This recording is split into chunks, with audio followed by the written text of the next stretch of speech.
नमस्कार दोस्तों, मेरा नाम है गगन और स्वागत है आपका आज के इस वीडियो में, जहां पे मेरे पास में है टोयोटा की अर्बन क्रूज़र इबेला। इबेला का मतलब होता है ई बेला, यानी कि इलेक्ट्रिक ब्यूटी। ये स्पेनिश नेम है, लेकिन गाड़ी इंडियन है। मारुति सुजुकी की ई वितारा जो आपने देखी थी, उसी का ये टोयोटा वर्जन है। लेकिन वीडियो में यहाँ पे नहीं छोड़ सकता कि भाई आपको ई वितारा का टोयोटा वर्जन है वो देख लो जाके, मामला ख़त्म हो गया।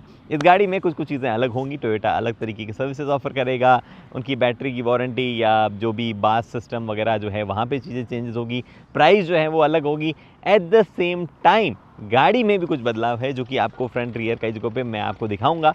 तो हम एक काम करते हैं, इस गाड़ी का स्वॉट एनालिसिस करते हैं कि किसके लिए गाड़ी है, किसके लिए नहीं है, इसकी स्ट्रेंथ क्या है, वीकनेस क्या है। बट उससे पहले मैं आपको चेंजेस बता देता हूँ कि ई वितारा से क्या अलग ऑफर करती है ई बेला। बहुत ज़्यादा चेंजेस नहीं है तो ज़्यादा टाइम नहीं लगना चाहिए, लेकिन चाबी से शुरुआत करते हैं। और चाबी जो है उसमें कुछ नहीं बदला है सिवाय टोयोटा के लोगों के, बाकी सब चीज़ें वही है। लॉक अनलॉक होता है और कोई भी फंक्शन नहीं आता कि अनलॉक दबा के कोई विंडो रोल डाउन वगैरह हो जाएंगे, जबकि इस गाड़ी में चारों विंडोज़ जो है रोल डाउन रोल अप हो जाती है वन टच पे। बट फीचर नहीं आता है चाबी के साथ में। यहाँ पे आपके पास में टोयोटा का लोगो है जो मैंने बता ही दिया। There is no such change, but there is big and good change here in the front. जहाँ पे आप देख पा रहे हो ये डिज़ाइन कुछ इस तरीके की ली गई है और एब्सोल्युटली लव इट जिस तरीके से लगती है। स्पेशली ये जो टॉप पार्ट से जहाँ से लगती है हैमर हेड डिज़ाइन है टोयोटा का, बहुत ही सही लगता है मेरे ख्याल से। एक्चुअली मैं चालू करता हूँ पहले गाड़ी को, अदरवाइज़ आपको जो फील समझ में नहीं आएगी कि मैं क्या कहना चाह रहा हूँ जो डिज़ाइन के बारे में, कि बढ़िया लगती है। चालू करता हूँ and I will put it on light DRL। Parking light जो है उस पर लगा दिया है मैंने। पार्किंग लाइट हैज़ार्ड लैम्प को नहीं बोलते हैं, पार्किंग लाइट इनको बोलते हैं। यहाँ पे जो है आपके पास में ये DRL रन होती है ऐसे, और ये आपके पास में प्रोजेक्टर लाइट है। And this projector light is also self levelling, मतलब अंदर से एडजस्ट करने का कोई ऑप्शन नहीं होगा। बट लुक्स वेरी नाइस जिस तरीके से ये गाड़ी दिखती है। और यहाँ पे ये कैप बहुत ही बड़ा छूटा हुआ है, हालांकि अंदर रबर बीडिंग जरूर है इसके, but this looks very odd. ठीक है, दूर से देखोगे तो डिज़ाइन के साथ में जाता है, समझ में आता है कि वो ऐसा क्यों रखा गया है, बट एक बार की देखने में ऑड तो वो लग रहा है। एनीवे, फ्रंट कैमरा जो है वो यहाँ पे है, इस जगह पे दिया हुआ है। और यहाँ पे आपके पास में अवेलेबल है पार्किंग सेंसर्स। और गाड़ी में उसके अलावा ग्रिल जो है वो ऑब्वियसली यहाँ से फ्लैप खुलते हैं। अगर आप ये देखो, ये वाले फ्लैप जो है ये ऐसे ऊपर नीचे होते हैं ना। This is a typical EV feature, आजकल ऑलमोस्ट सारी ईवीज़ में आने लग गया है। वही सेम टायर्स वगैरह जो हमने देखे हैं मारुति सुजुकी विटारा के साथ में, बड़े 18 इंचेस के व्हील जो है वो दिए हुए हैं। यहाँ पे बैटरी इलेक्ट्रिक व्हीकल की बैजिंग जो है वो आती है। In fact this badging is also there on the other side. Charging flap जो है उस पर भी बैजिंग दी हुई है, but there is no other change, ना ही मिरर ना ही कुछ और। There is no change as such. In fact पीछे जो है वो टेल लाइट जो है वो चेंज हुई है, बट हाउसिंग ऑलमोस्ट सेम सी आपको लगेगी। जिस तरीके से वो उनका ट्राई समथिंग होता है ना, वो त्रिनेत्र टाइप डिज़ाइन उन्होंने करी हुई है, वैसे वाला जो है नेक्स्ट ट्रे डिज़ाइन जो है वो वैसे वाला आपका हाउसिंग लगेगा। बट ऑब्वियसली लाइट चेंज है, जहाँ पे कनेक्टेड लाइट और पीछे की तरफ जो है ये सारा दिख रहा है इस तरीके से। इट्स नॉट एंटायरली कनेक्टेड, ये यहाँ पे कुछ नहीं है, सिर्फ यहाँ पे ये वाला पोर्शन जो है वो आप देख ही पा रहे हो। उसके अलावा गाड़ी में नीचे कोई भी फॉग लैम्प या कोई भी ऐसी चीज़ जो है यहाँ नहीं दी है, मतलब रिफ्लेक्टर ही है। और पार्किंग सेंसर और कैमरा जो है वो उधर ही है। बट गाड़ी में अंदर एक चेंज है। वो क्या चेंज है उसकी बात कर लेता हूँ मैं, कि वहाँ पे क्या चेंजेस है। एक तो देखो, इस वाली गाड़ी में फॉग लैम्प नहीं, आगे देख ही लिया होगा आपने, तो उस वजह से फॉग लैम्प जो है उसका यहाँ पे ऑब्वियसली चेंजेस किए गए हैं कि फॉग लैम्प जो है वो नहीं है, तो स्टॉक चेंज करना पड़ेगा। But the big change is this, JBL के स्पीकर्स। जी हाँ, इस गाड़ी में JBL का साउंड सिस्टम दिया गया है, जबकि टोयोटा ने दिया था, सॉरी मारुति ने दिया था इन्फिनिटी का साउंड सिस्टम। तो देयर वाज दिस डिफरेंस, उसके अलावा कोई भी चेंज जो है वो नहीं है। बाकी जो टिपिकल चेंजेस है कि इंस्ट्रूमेंट क्लस्टर वगैरह में इबेला की जगह, ई वितारा की जगह इबेला बनी हुई आएगी। और ये देखो यहाँ पे भी बनी हुई है, और साथ ही में वो टिपिकल टोयोटा जहाँ लिखाएगा वो है। बट टोयोटा का कहना है we will offer more connected car features, यानी कि जो मारुति ने दिए हैं उससे ज़्यादा कनेक्टेड कार फीचर्स हम देंगे। हालांकि स्क्रीन वगैरह में कोई चीज़ नहीं है। इनफैक्ट इस गाड़ी में ये जो मेन स्क्रीन है यहाँ पे लोगो वोगो भी नहीं दिया गया है। इतनी ज़्यादा शेयरिंग हो रही है तो लगा कि ये कौन दो ग्राफिक बनाएगा, तो एक ही ग्राफिक बना दिया है। ये छोटी मोटी चीज़ें जो है ये रीबैजिंग के टाइम पे नहीं छोड़नी चाहिए, इन पे भी ध्यान दिया जाना चाहिए। बाकी हर चीज़ सेम है, you get the same seats, you get the same console, कोई भी यहाँ पे चेंजेस नहीं है। किसी भी तरीके का बटन या उनके टेक्सचर या ओवरऑल जो यहाँ इंटीरियर लिया गया है उसके कलर्स वगैरह में किसी तरीके का चेंज नहीं है। Yes, there is no change even in colours, हर एक चीज़ सेम है। और ऑब्वियसली ना ही सनरूफ वगैरह किसी चीज़ में चेंज है। पीछे रियर सीट स्पेस जो है that is also same, seats are same, तो स्पेस जो है उसमें भी कुछ नहीं बदलेगा। थोड़ा सा अंदर हाई सपोर्ट की इसमें दिक्कत थी, बाकी ऐसे लेग रूम वगैरह काफ़ी था, तो वहाँ पर कोई भी इशू नहीं है। You will obviously have to watch my e Vitara video अगर आपको पूरा जानना है एग्जैक्टली कैसे क्या फील हो रहा है, बिकॉज यहाँ पे हर वो चीज़ जो दी गई है ई वितारा में वो ही दी गई है, सिवाय जो मैंने कुछ चेंजेस आपको बता दिए हैं। So now it is the time to do a स्वॉट एनालिसिस, यानी कि स्ट्रेंथ क्या है गाड़ी की, वीकनेसेस क्या है, किसको लेनी चाहिए किसको नहीं लेनी चाहिए। Let's go. सबसे पहले बात करते हैं स्ट्रेंथ्स की, लेकिन उससे पहले बता दूं कि मैं इस गाड़ी को चला के भी इसके बारे में बात करने वाला हूं, बिकॉज मुझे कहीं कहीं फील हो रहा है कि गाड़ी थोड़ी सी तरह से अलग चलती है। तो स्ट्रेंथ, वीकनेस और अपॉर्चुनिटी थ्रेट के बाद में हम गाड़ी चलाएंगे, उसके बारे में थोड़ी बात करेंगे। बट सबसे पहले स्ट्रेंथ से शुरुआत करते हैं। जो सबसे मेन स्ट्रेंथ इस गाड़ी की है that is how it looks. This car genuinely look good. मतलब इस सेगमेंट में अगर आप देखोगे 20 लाख के आसपास भी अगर आप देखोगे तो this is probably the most good looking electric vehicle. और गुड लुकिंग के साथ साथ में मैं आपको स्ट्रेंथ नंबर 2 पे भी लेके चलता हूँ, वो है इस गाड़ी की राइड और हैंडलिंग। टेक्निकली ये चलाते हुए बताना था मुझे, बट फिर भी मेरे को यहाँ पे याद आ गया कि मैं यही बता देता हूँ। ये गाड़ी जिस तरीके से चलती है, जो सस्पेंशन सेटअप इस्तेमाल किए गए हैं, जो टायर जिस तरीके से इंडिया की सड़कों को अडेप्ट करते हैं, दिस इज़ ऑल ब्रिलियंट। बढ़िया राइड और ठीक ठाक हैंडलिंग जो है इस गाड़ी की है। जब मैं बोलता हूँ ठीक ठाक, तो ईवी से इससे ज़्यादा मैं अज्यूम भी नहीं करता हूँ कि और बेटर हैंडलिंग वगैरह देगी इस बजट में, तो एटलीस्ट तो हैंडलिंग को भी बढ़िया ही मान लो आप। उसके बाद में एक और स्ट्रेंथ है इस गाड़ी की, वो है रिलायबिलिटी और क्वालिटी। व्हेन आई से क्वालिटी, इसका मतलब नहीं कि ओवरऑल कैबिन वगैरह की क्वालिटी, इट मीन्स जो व्हीकल है, जो मैकेनिकल और जो बाकी चीज़ें हैं उनकी क्वालिटी, मतलब जिस तरीके से चलेगा उस चीज़ की quality. And if not this batch, there is no other batch जो कि आपको रिलायबिलिटी के मामले में, क्वालिटी के मामले में मास मार्केट में एश्योरेंस देता है। हाँ, ये बात सही है कि गाड़ी तो सुजुकी ने बनाई है अपने प्लांट में, but Suzuki is also known for their reliable and quality parts. कोई भी पार्ट ऐसा नहीं है उनका कि ड्यूरेबल ना हो, जल्दी ख़राब हो जाए वगैरह वगैरह। ये गाड़ी भी उन्होंने एक्सपोर्ट के हिसाब से बनाई है। इनफैक्ट यूरोप में बिकना भी शुरू हो गई है दोनों, ये अर्बन क्रूज़र भी और उनकी ई वितारा भी। तो वहाँ पे क्वालिटी वैसे भी बढ़िया चाहिए होती है, तो they are already actually meeting the standards and going about it. अगर आप इंडियन सर्कमस्टेंसेस की बात करें तो car is good in reliability and quality as well. और फिर एक और चीज़ है जो कि इसके पॉजिटिव में रखी जा सकती है, वो है फीचर्स और सेफ्टी। देखो, फीचर्स वगैरह के मामले में गाड़ी जो है उसमें वो हर चीज़ दी गई है जो आज के टाइम पे ज़रूरत के हिसाब से कही जा सकती है। फॉर एग्जांपल स्क्रीन जो है वो दी गई है जिनमें एंड्रॉइड और एप्पल का आपके डंका आता है।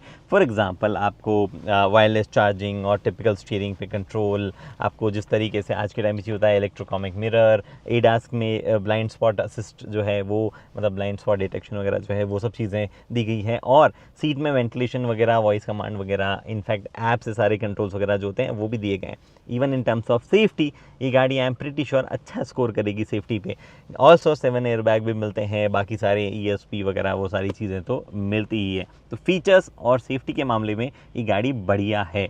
ओके, एक और पॉजिटिव चीज़ है इस गाड़ी के बारे में, वो है इस गाड़ी की ओवरऑल इंटरसिटी रेंज की कैपेबिलिटीज़। नाउ लेट्स इमेजिन आप 300-400 किलोमीटर दूर कोई बड़ी सिटी है, जैसे कि मैं इमेजिन कर पाता हूँ बिकॉज मैं जयपुर में रहता हूँ, दिल्ली फ्रीक्वेंटली जाता हूँ। That distance is 250-60 kilometre from one highway and 300 from another highway जो कि एक्सप्रेस वे है बनाया अभी। तो वहाँ पे मेरे को बहुत कम ईवीज़ है चूँकि हाईवे में 300 किलोमीटर वाली रेंज देके सेटिस्फाई कर पाती है। इसका बड़ा बैटरी पैक वहाँ पे उस कैटेगरी में गिरेगा, यानी कि it can give me 61 kilowatt hour battery pack can give me more range. तो वैसे वाला मामला है कि हम इंटरसिटी कम्यूट जो है उसके लिए अगर आप गाड़ी देख रहे हो तो आप ये ले सकते हो। मोस्टली सिटी में लोगे तो ही आपका लॉजिक बनेगा। ऐसा क्यों बोल रहा हूँ मैं, अभी कॉन्स के टाइम पे बताऊंगा। वीकनेस की बात करते हैं कि गाड़ी में क्या क्या वीकनेसेस है। सबसे पहली चीज़ है एम्बिग्यूटी। मुझे नहीं लगता ये किसी और गाड़ी की वीकनेस में कभी आई है या कभी आएगी इन फ्यूचर बहुत ही जल्दी कहीं पे। एम्बिग्यूटी किस बात की? देखो भैया, मामला ये है कि हमने 1 साल पहले गाड़ी देखी थी, सुजुकी ने दिखाई थी, उसके बाद में उन्होंने फिर से दिखाई, लॉन्च कर दिए, 4 इवेंट कर दिए, टोयोटा ने भी लॉन्च कर दी। आज तक हमें इसकी प्राइस नहीं पता है and there is a good reason behind it. इन कंपनीज़ ने डेडिकेटेड ईवीज़ इंडियन मार्केट के लिए कभी बनाई नहीं है, उन्होंने उस तरीके से देखा नहीं है। दोनों ही ब्रांड्स अपनी अच्छी रीसेल और बढ़िया मेंटेनेंस कॉस्ट, मतलब लो मेंटेनेंस कॉस्ट के लिए वो जाने जाते रहे हैं।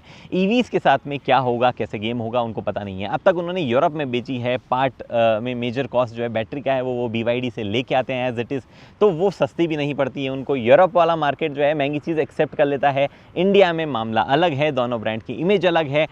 Toyota and Maruti are not able to decide कि इस गाड़ी की प्राइस क्या होगी, और उस वजह से रीसेल के भले ही वो एश्योरेंस दे दे कि हम 60% बायबैक कर लेंगे 3 साल में, ये उतनी बैटरी वारंटी वगैरह वगैरह, देयर इज़ एम्बिग्यूटी कि ये गाड़ी इलेक्ट्रिक में सक्सेसफुल होगी या नहीं होगी। If I am wrong, comment down below कि आपको एम्बिग्यूटी नहीं है, आपको भरोसा है कि ये गाड़ी बहुत बढ़िया होगी।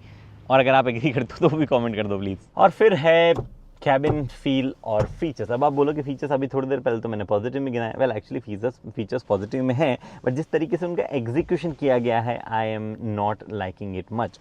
कैबिन के फील पे आओ पहले। जिस तरीके से कैबिन है, कई जगहों पे चीप क्वालिटी फील होती है, कई जगहों पे जो ये फैब्रिक और प्लास्टिक वगैरह का जो मिक्स यूज़ किया गया है, और उसके बाद में जो ब्राउन कलर यूज़ किया गया है, जो कॉम्बिनेशन है, it just does not feel right. ये बीच में इतना सारा जो ग्लॉसी पार्ट लिया गया है, आई एम प्रिटी श्योर 1 महीने के यूजेस में ये स्क्रैची हो जाएगा और यहाँ पे जो है भद्दा दिखने लगेगा। ये चीज़ें सॉर्ट नहीं की गई है, ये चीज़ें थॉट इन पे ज़्यादा जो है नहीं डाला गया है। फीचर्स के एग्जीक्यूशन में भी दिक्कत है। रीजनरेशन एक इंपॉर्टेंट पार्ट है, in fact to a level that इसी गाड़ी का कंपटीशन क्रेटा जो है वो यहाँ पे पैडल शिफ्टर देता है, और एक पैडल शिफ्टर लेफ्ट वाले को अगर दबा के रखो तो इट मिमिक्स ब्रेकिंग। उस लेवल तक वो रीजनरेशन पे गए हैं। और इस गाड़ी में अगर आपको रीजनरेशन सेट करना है तो आपको जो है मल्टीपल स्टेप के थ्रू गुजरना पड़ता है। आपको ये वाला रीजन यहाँ से ऑन ऑफ करना पड़ता है, स्क्रीन के अंदर उसका मोड चेंज करना पड़ता है, and there is lot more. Despite the fact कि यहाँ पे फीचर्स दिए गए हैं, फिर भी उसका एग्जीक्यूशन प्रॉपर्ली नहीं किया गया है। और एर्गोनॉमिकली भी थोड़ा बहुत यहाँ पे टच वच होना, और जिस तरीके से जो फीचर्स यहाँ लेआउट किए गए हैं, ये स्क्रीन का ऊपर नीचे होना, it just don't feel right, या 2026 के हिसाब से नहीं लगता है। अब एक और चीज़ है जो कि मुझे लगता है बहुत ही इंपॉर्टेंट है बात करने के लिहाज से, और वो है इफ़िशियंसी वर्सेस रेंज। जिस तरीके से, अब देखो, इफ़िशियंसी वर्सेस रेंज बोलने में आपको कुछ समझ नहीं आ रहा होगा। मैं आपको समझाता हूँ कि मैं क्या कहना चाह रहा हूँ ओवरऑल। ये गाड़ी, लेट्स इमेजिन 500 रुपये के चार्ज में इस सेगमेंट की गाड़ियाँ एक सर्टेन किलोमीटर चलती है। लेट्स से 500 रुपये का आपने चार्ज किया है, घर पे चार्ज किया 500 रुपये का, एंड यू एक्सपेक्ट कि गाड़ी अब 400 किलोमीटर चलेगी। This car will go 360। मैं तो इमेजिनरी सिचुएशन बता रहा हूँ। मैं ये कहना चाह रहा हूँ कि पर चार्ज ये गाड़ी थोड़े कम किलोमीटर चलती है, इसकी इफ़िशियंसी जो है वो बहुत बढ़िया नहीं है। ये हमने इस गाड़ी के साथ में ज़्यादा टेस्ट नहीं किया, टोयोटा के साथ में, विटारा के साथ में टेस्ट किया था, बट जिस तरीके से हमने जितना अभी चलाया उस हिसाब से ऑलमोस्ट सेम लग रहा है। मतलब जो लास्ट बैटरी हमने खर्च करी है 12-15%, उसमें सेम हमें फील आ रहा है। हालांकि थोड़ा बहुत फ़र्क आएगा तो भी वो इतना नहीं आएगा कि मेरा ये स्टेटमेंट बदल जाए। स्टेटमेंट जो है उसका वैल्यू वही रहने वाला है फिर भी। सो जो इफ़िशियंसी वाला मामला है वो इलेक्ट्रिक व्हीकल्स के हिसाब से बहुत बढ़िया ये लोग नहीं कर पाए। On top of that regeneration वगैरह जो है, उसके डायरेक्ट कंट्रोल्स नहीं देना, ये सब चीज़ें करना, वो और लैंड करता है थोड़ा सा ख़राब साइड में, मतलब नेगेटिव साइड में। सो दैट इज़ समथिंग जो कि मुझे लगता है कि बेहतर कर लेना चाहिए था। ये अभी तक तो कॉन में ही रखा जाएगा। एक्चुअली एक और चीज़ है जो कि मुझे लगता है कि बहुत ज़्यादा ज़बरदस्त करनी चाहिए थी और नहीं हुई है। बॉर्न ईवी स्पेस के लिए जानी जाती है, हर जगह बढ़िया स्पेस निकाल लिया जाता है इंसानों के लिए। जब मैं यहाँ बैठता हूँ तो ऑब्वियसली ये बीच में बड़ा सा फील होता है, तो यहाँ मेरे को बहुत ज़्यादा स्पेस फील नहीं होता है। कोई मेरी हाइट से ज़्यादा का होगा तो डेफिनेटली वो और ज़्यादा उसको फील करेगा। मैं भूल गया कि ये इलेक्ट्रिक आती है, कम से कम ये वाली तो आती है, पैसेंजर वाली नहीं आती है। बट यहाँ पे जब मैं बैठा हूँ और अपनी कंफर्टेबल पोजीशन पे हूँ, और जब मैं पीछे जाता हूँ, तो आई विल नॉट से कि स्पेस की कमी है, बिकॉज आप देख के ही बता दोगे कि एक्चुअली नहीं है, काफ़ी अच्छा खासा स्पेस है। बट जिस तरीके से ये सीट की गई है, ये इस तरीके से बनाई गई है, ना कि इस तरीके से, और उसकी वजह से यहाँ पे आपके पास में थाई सपोर्ट जो है वो बढ़िया नहीं आ पाता है। और ये ओवरऑल जो सीट का रिक्लाइन एंगल वगैरह, इनफैक्ट रिक्लाइन एंगल से याद आया कि ये सीट जो है, ये इसका फर्स्ट लैच पोजीशन है। अगर मैं यहाँ बैठूँ तो ऐसे कौन बैठता है सीट पे? चलो ठीक है, तो फर्स्ट लैच पोजीशन है, मैं अपने कंफर्ट पे इसको पीछे कर सकता हूँ। This is the maximum it goes. ना ही तो सीट को बहुत ज़्यादा कंफर्टेबल बनाया गया है, ना ही थाई सपोर्ट जो है उसको खूब ज़्यादा रखा गया है। इनफैक्ट मारुति, सुजुकी और टोयोटा ने जब इसको को डेवलप किया होगा तो जे जस्ट सिंपली थॉट कि यहाँ पे 4 लोग बैठेंगे और बीच वाली सीट को इस तरीके से जुगाड़ करके हम आर्मरेस्ट बना देते हैं। वहाँ पे कॉस्ट सेव ज़रूर हो जाती है इसको इस तरीके से करने से, बट फील जो है उसमें थोड़ी सी प्रॉब्लम आ जाती है। So it's not great in terms of space also. और उसका एग्जाम्पल इसके पीछे भी आता है। बिफोर यू से मैं बता देता हूँ कि इसको आप आगे पीछे कर सकते हो, और आगे पीछे करने के बावजूद भी ये बहुत ज़्यादा रिक्लाइन नहीं होती है। So it's not that you will find some another position. इसको मैं सबसे आगे कर लेता हूँ, और मैं निकल तो पाऊंगा ना, करने के बाद कर पाऊंगा। मुझे पीछे लेके जाना है आपको, बिकॉज वहाँ पे दिखाना है मुझे बूट, जो कि स्पेस का लास्ट पार्ट होता है। ईवीज़ में फ्रंक दिया जाता है, तो उसकी वजह से बूट स्पेस जो है थोड़ा बहुत कम भी हो तो चल जाता है। यहाँ पे ना तो फ्रंक दिया गया है और ना ही बूट स्पेस बहुत ज़्यादा बढ़िया है। Have a look, this car is probably Toyota का सबसे कम बूट स्पेस वाला व्हीकल। और वो सीट आगे करने पे मे बी ये जो यहाँ पे बैग रखा हुआ है, I can push it forward, maybe I can just do some bit here and there, and I can maybe push this also a bit. इस तरीके का स्पेस पीछे और निकल आता है। ये तो मैं सही से लगाया हुआ नहीं है, इसलिए एक्सटेंड से हो रहा है। इसके नीचे एक स्पेयर व्हील दिया गया है, ग्रेट, बट बूट स्पेस फिर भी कम ही है। अगर आप स्पेयर व्हील ना भी यूज़ करो तो ऐसा नहीं है कि वो स्पेस आप यूटिलाइज़ कर पाओ। तो स्पेयर व्हील दिया गया है फुल साइज़, उसकी वजह से अब आपको बूट नहीं मिलेगा। स्वॉट एनालिसिस के उस हिस्से में आ गए जहाँ पे हम बात करेंगे कि इसके लिए ये गाड़ी अपॉर्चुनिटी है, यानी कि किसको ये खरीदनी चाहिए। वेल, उन लोगों को खरीदनी चाहिए जिनको टोयोटा से प्यार है, जिनको कुछ भी हो जाए टोयोटा तो बेस्ट है ये लगता है। You should definitely buy this vehicle अगर आप इलेक्ट्रिक व्हीकल देख रहे हैं, क्योंकि उनका पहला इलेक्ट्रिक व्हीकल है इंडिया में। उन लोगों को भी ये खरीद लेनी चाहिए जिनको लुक्स पसंद है। This car genuinely looks nice. मुझे लगता है कि इस बजट में कोई और बेटर ईवी नहीं है दिखने के मामले में। You can by this. और उन लोगों के लिए भी ये ठीक है जो रीसेल वीसेल में थोड़ा दिमाग लगा रहे हैं ऑलरेडी, बट चाहिए EV he. Toyota is at least offering के 3 साल बाद में हम बायबैक वगैरह ले लेंगे। There are some other brand जो कि कुछ ना कुछ ऑफर करेंगे। बास सिस्टम में वो क्या ऑफर करेंगे वो अभी देखना बाकी है, बट आई बिलीव फिर भी टोयोटा मारुति की रीसेल ईवीज़ में थोड़ी बेटर होगी। This is my assumption. Maruti खुद अभी श्योर नहीं है, जैसा मैं आपको बता रहा था। ये 3-4 टाइप के लोग हो गए जिनको बढ़िया लगता है। एक सेकेंड, वापस शुरू करते हैं, बिकॉज अब हम बात करेंगे उन लोगों की जिनको इस गाड़ी से दूर रहना चाहिए, यानी इस गाड़ी को थ्रेट्स के मामले में किसके लिए थ्रेट है। वो लोग जो कि ऑलरेडी दिमाग लगा रहे हैं कि मुझे बहुत बढ़िया फीचर रिच गाड़ी चाहिए, बिकॉज मैं ईवी ले रहा हूँ तो फीचर वीचर तो होने ही चाहिए।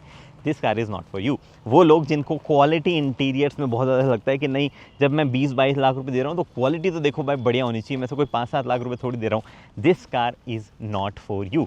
वो लोग जो कि एक्चुअली इफ़िशियंसी वर्सेस कॉस्ट को कंपेयर करते हैं कि मैंने 500 रुपये की चार्जिंग में इसी सेगमेंट की कोई और गाड़ी ज़्यादा चल सकती नहीं चल सकती, उन लोगों के लिए भी गाड़ी नहीं है। वो भी थोड़ा इस गाड़ी से दूर रहें। एंड ओवरऑल अगर आपको स्पेस वगैरह का भी यूटिलाइजेशन है, वो ईवी का टिपिकल चीज़ है कि थोड़ा स्पेस ज़्यादा वगैरह मिलता है। अगर आप उन लोगों में से भी हैं तो भी आपको ये गाड़ी पसंद नहीं आएगी। It's time to drive this vehicle, drive इबेला।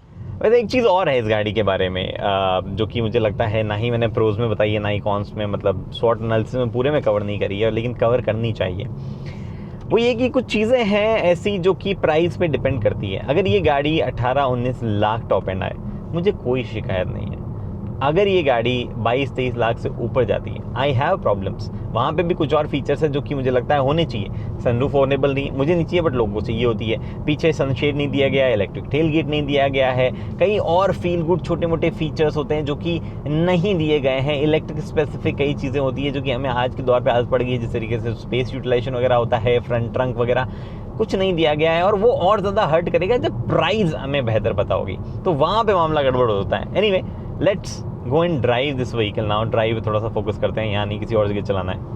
Okay जी, तो अब ड्राइव करते हैं थोड़ा सा इबेला को। और मैं ड्राइव करते वक्त भी कई चीज़ें बताना चाहता हूँ आपको। जब हमने ई वितारा चलाई थी तो हमें महसूस हुआ था कि उसकी राइड बहुत अच्छी है, बहुत ही प्लश एकदम बढ़िया तरीके से निकलती है, बट कुछ जगहों पे बहुत ज़्यादा वो गिरती है, मतलब it's too soft at times. और आई थिंक मैंने इस स्टेटमेंट में यूज़ किया था कि मर्सिडीज़ EQ जो पहले EQC आई थी कोई ज़माने में 2018-19 में, उसके बाद में वो गाड़ी है जिसको हमने कहीं टच किया हो, डिस्पाइट द फैक्ट उसकी ग्राउंड क्लियरेंस वगैरह ज़्यादा थी, but that thing is not being felt here इस गाड़ी के साथ में। आई डोंट नो टोयोटा ने उसको चेंज किया है या कुछ चीज़ें इधर उधर करी है, बट ये गाड़ी उतनी ज़्यादा डाइव नहीं कर रही है गड्ढे देख के या ब्रेकर देख के। अभी एक ब्रेकर आएगा वहाँ पे मैं बताऊँगा अभी। बट ओवरऑल चलाने में कैसी लग रही है? वेल, एर्गोनॉमिकली सेम इश्यूज़, ये टच हो रहा है, बाकी मेरे को RPM वगैरह में कोई तकलीफ नहीं है किसी भी तरीके की। स्टीयरिंग फील्स द सेम, थोड़ा सा मैं ड्राइव मोड पर डिपेंड करता है मैं कौन से मोड में, अभी मैंने स्पोर्ट मोड पर डाल लिया है, तो there might be some changes, but ऐसा कुछ खास आउटराइट फीलिंग जो है वो नहीं है किसी भी तरीके की। सो वो एक चीज़ यहाँ पे 3 मोड इसमें भी आते हैं, स्पोर्ट, नॉर्मल जो कि एक्चुअली कुछ नहीं दिखाता है उस पर, यहाँ पे नॉर्मल लिखा कुछ नहीं आता है, and there is economy mode. और ओवरऑल जो डिफरेंस है, it is not felt you know all that much, but ठीक है, वो डिफरेंसेस आपको रेंज वगैरह में थोड़ा बहुत दिख पाएंगे। ऐसा नहीं है कि आपको, जैसे ये फॉर एग्जांपल इसका जो अगला वाला ब्रेकर है ना, इस पर हमने ऐसे ब्रेकर पे ट्राई किया था एंड दैट टच्ड, ये नहीं टच हो रही। Yes, Toyota is definitely done something. कुछ तो ऐसा हुआ है जो यहाँ पे अलग हो रहा है, चाहे वो सस्पेंशन में कुछ किया। और हमें एक्चुअली जब हम चला रहे हैं तो हमें थोड़ा सा फील इस बात में भी आ रहा है कि गाड़ी जब गड्ढों में से जा रही है कुछ कुछ जगहों पे तो थोड़ी आवाज़ ज़्यादा आ रही है। So there might be suspension changes जो कि टोयोटा ने करवाए हैं मारुति से, डिपेंडिंग ऑन द मार्केट उनको अलग जगह ज़्यादा बेचना होगा, मारुति को अलग जगह ज़्यादा बेचना होगा, तो कंपनी अपने हिसाब से ऐसी चीज़ें कर सकती है। But rest of the things are definitely same, कुछ भी ऐसा बहुत ज़्यादा अलग फील नहीं होता है, ना ही हमें यू नो जो रेंज वगैरह में कोई बहुत ज़्यादा उम्मीद है। बट आपको अगर टिपिकल तरीके से जानना हो तो it is comfortable to drive. आपका जो एक्सेलरेशन वगैरह है वो बहुत बढ़िया है। मैं अगर आपको देखना है तो I will do the acceleration part. It's just sport mode में भी ना एक लीनियर तरीके से है। जैसे मैंने क्रेटा वर्सेस ई विटारा किया था और मैंने उसमें बताया था कि क्रेटा कैसे कम पावर होने की वजह से, थोड़ी सी कम पावर है क्रेटा में, उसके बावजूद वो हल्की सी ज़्यादा फील होती है पावरफुल इनिशियली, फिर उसके पावर में एक ड्रॉप आता है, फिर थोड़ा सा वो आगे खींचती है। यहाँ पे सब लीनियर है, ऐसा थ्रू आउट ऐसे लीनियर एक्सेलरेशन जो है वो जा रहा है और आपको बहुत ज़्यादा फास्ट पेस वाली फीलिंग जो है इस गाड़ी के साथ में नहीं आएगी। Now this is obviously intentional. Maruti और मारुति किसी कहें, मारुति की जगह सुजुकी वैसे बोलना चाहिए लार्जली मेरे को, क्योंकि सुजुकी ने डेवलप की है गाड़ी, मारुति का बहुत कम हाथ है उसमें। सुजुकी और टोयोटा जो है उन्होंने कहीं भी ये परफॉर्मेंस ओरिएंटेशन के हिसाब से इसको रखा नहीं है, वो ड्यूअल मोटर को रखा है जो इंडिया में ऑफर नहीं की जाती है। इंडिया में सिर्फ बड़े बैटरी पैक के साथ में मैक्सिमम 173 हॉर्स पावर जो है वो आप निकाल सकते हो, बट ओवरऑल राइड और ओवरऑल ड्राइव में ठीक गाड़ी है, मतलब अच्छी मेरे को लग रही है। ओवरऑल एर्गोनॉमिक्स में भी बस ये इशू जो है यहाँ पे, और वो थोड़ा दो चाहे इधर उधर उनको सॉर्ट कर ले तो सही हो सकती है, बट विजिबिलिटी वगैरह जो है बढ़िया है। बोनेट वगैरह दिख रहा है, हालांकि बोनेट से ज़्यादा ये आपको वाइपर दिखने लग जाता है, जिसकी क्वालिटी एक्चुअली बढ़िया है। तो ये चीज़ें यहाँ पे हुई। उसके बाद में रीजनरेशन मुझे लगता है थोड़ा सा वो पार्ट है जो हाथ में कंट्रोल दे देनी चाहिए था। There should be something to toggle very quickly. Very poor execution of regeneration control. ADAS भी जो है एक बार बंद होता है तो वापस चालू हो जाता है अपने आप से, और there is no direct shortcut जिसको दबा के आप एडास को अपने हिसाब से सेट कर सको या एक ही बटन से पूरा बंद कर सको, ऐसा कुछ नहीं है, जैसा कि रेनो डस्टर में अब हम देख चुके हैं। तो ये कुछ चीज़ें हैं जो कि डेफिनेटली आई थिंक मैं उस वाली वीडियो में बता नहीं पाया था। रेनो डस्टर मैंने तब तक देख ली थी, लेकिन मेरे मुंह से निकल नहीं पाया कि कैसे रेनो डस्टर ने बढ़िया एग्जीक्यूशन किया है। अब मैंने रेनो डस्टर मैंने देख लिया, पूरी दुनिया ने देख लिया, तो होता है वो एक बटन में कैसे बंद हो जाता है। एडास सारे ब्रांड्स को वैसे ही करना चाहिए मेरे ख्याल से, वही बेस्ट तरीका है। ये ऐसे रैंडम कैसे जा रहे हैं लोग इधर उधर, मेरे को ही हॉर्न पड़ रहा है कि मैं धीरे चल रहा हूँ। Anyway, let's quickly summarize everything very quickly, very quickly, just like that quick. Okay, माहौल सेट है, बैंगलोर में आज संडे तो सब मजे में है। Anyway, so visibility good, ergonomics not so good. उसके बाद में ड्राइवर कंफर्ट ओके, अगर आपकी हाइट ज़्यादा है, अगर आपका बल्क ज़्यादा है तो आपको कंफर्टेबल नहीं फील होगा। मेरे को फील हो रहा है, कोई इशू ऐसा नहीं है। जो कंफर्टेबल नहीं फील होने का रीज़न है वो भी लार्जली पाँव ही है, तो जो पैसेंजर बैठा है उसको ज़्यादा प्रॉब्लम जो है नहीं होने वाली है। और उसके बाद में जो आगे चीज़ें आती हैं in terms of overall ride, जिस तरीके की स्मूथनेस वगैरह है, मुझे लगता है जितनी पावर की जरूरत है उतनी पावर इसमें है। इंडियन कंडीशन के हिसाब से इनफ पावर है। फॉर एग्जाम्पल मुझे एक गैप दिख रहा है और I just quickly want to overtake there, तो मैं कर पा रहा हूँ। ऐसा नहीं है कि स्लो या वो लीनियर फील होगा, नहीं है, वैसा उतनी पावर तो निकल जाती है। हालांकि मैं स्पोर्ट मोड में हूं, but if you want I can do the same thing in economy mode. जैसे ये देखो मैं इधर खींचा, सेम ही तरीके से खींचती है गाड़ी, बस वो थोड़ा सा पेडल कितना कहाँ प्रेस करना पड़ रहा है, उसके बाद में कितना उसका रिस्पॉन्स किस तरीके से निकल के आ रहा है, और थोड़ा सा स्टीयरिंग जो है उसमें चेंजेस आते हैं। उसके बाद में गाड़ी जो है उसकी ब्रेकिंग वगैरह कैसी है, very soft very gentle type of braking. अगर आप ज़्यादा प्रेस करते हो तो हाइड्रोलिक ब्रेक जो है वो, मतलब वो जो शिफ्ट है हाइड्रोलिक रीजनरेशन के बीच का, जो कोई ज़माने में ईवीज़ में फील हुआ करता था, अब तो किसी ईवी में फील नहीं होता, यहाँ पे भी फील नहीं होता, डिस्पाइट द फैक्ट कि इनकी पहली ईवी ही है ये। तो मैं कहने का मतलब ये है, मैं एकदम से ब्रेक मारूंगा तो वो स्पंज जो है ऐसा हार्ड फील नहीं होगा या उसका ट्रैवल फील नहीं होगा। एट द सेम टाइम अगर आप स्लोली ब्रेक मारोगे तो पहले मोस्टली रीजनरेशन ही हो रहा है। रीजनरेशन 5 बार बोल चुका हूँ, 6ठी बार भी बोलता हूँ, it should have been more powerful. Overall efficiency वगैरह उतनी बढ़िया डिलीवर नहीं कर पाती है जिस तरीके से यहाँ चल पा रहा है। मैं लेट से 80-90 की स्पीड कर रहा हूँ और इस हाईवे पे क्लीन है, मेरे को ब्रेक लगाने की जरूरत नहीं पड़ रही है, तो भी जो एफिशिएंसी है वो कई गाड़ियाँ बेटर वहाँ पे परफॉर्म करती है इसके मुकाबले। तो ओवरऑल रीजन में थोड़ी बहुत कमी और फिर एफिशिएंसी में कमी, तो जो रेंज ड्रॉप है वो काफ़ी ज़्यादा होगा, जो कि एक्चुअल कंडीशंस में ज़्यादा मैटर करेगा, मतलब डे टू डे ड्राइव में ज़्यादा मैटर करेगा।